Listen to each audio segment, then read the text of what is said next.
খুবই ক্লোজ আসলে, কারণ প্রতি বছরই বার্থডেতে কিন্তু সে আমাকে কেক নিয়ে আসে। ঘটনার মোড় ঘুরে গেছে দর্শক, সকলেই একটু ঠান্ডা মস্তিষ্কে আজকে আমার কথাগুলো শুনবেন। কেউ শাকিব খানের উপর পাগলা ভক্ত হয়ে শুনবেন না, কিংবা কেউ মিষ্টি জান্নাতের উপর খুব নিয়ে কথা শুনবেন না। একটু সুন্দরভাবে মন মানসিকতা ভালো একজন সাধারণ দর্শক হিসেবে শুনবেন।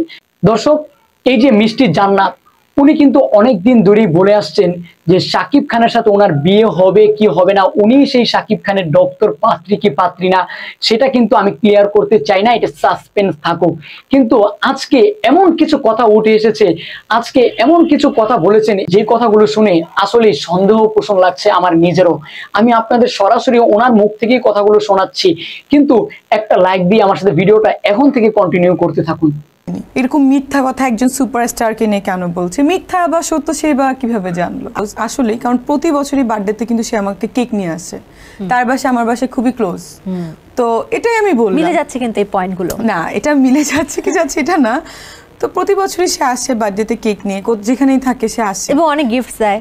অফকোর্স দেয়, কয়েকদিন আগে দিয়েছে। সেটা তো না, বাট দেয়।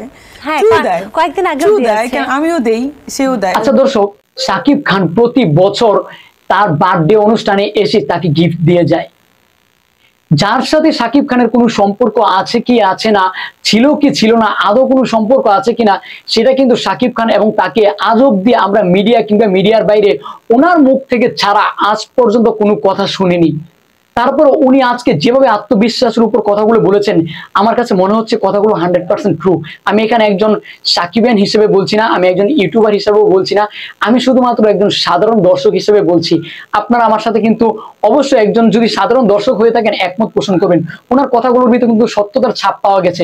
ওনার সাথে বিয়ে হওয়ার কথা কি কথা নেই সেটা আমি বলছি না, কিন্তু উনি যে কথাগুলো বলেছেন যে ওনাকে প্রতি বছর ওনার বার্থডে অনুষ্ঠানে গিফট দিতে আসেন শাকিব খান, এবং আমিও দিয়েছি, তিনিও দিয়েছেন, অনেকবার এরকম দেওয়ানো হয়েছে। আমাদের ভিতর সুসম্পর্ক রয়েছে, আমাদের ভিতর একটা ভালোবাসার রিলেশন আছে কি আছে না সেটা বলছি না, তবে আমাদের ভিতরে একটা সুন্দর রিলেশন রয়েছে। দর্শক, এই কথাগুলো না আমার কাছে এখন ভাবাচ্ছে।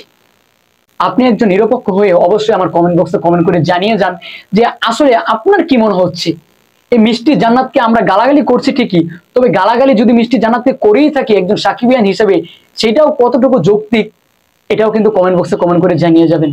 যাই হোক, আজকের এই ভিডিওটা দেখে আমি কিছুটা শর্ট, পরবর্তী ভিডিও নিয়ে আসার আগ পর্যন্ত সকলেই ভালো থাকুন, সুস্থ থাকুন, আমার এসকে আপডেট নিউজ চ্যানেলের সঙ্গেই থাকুন।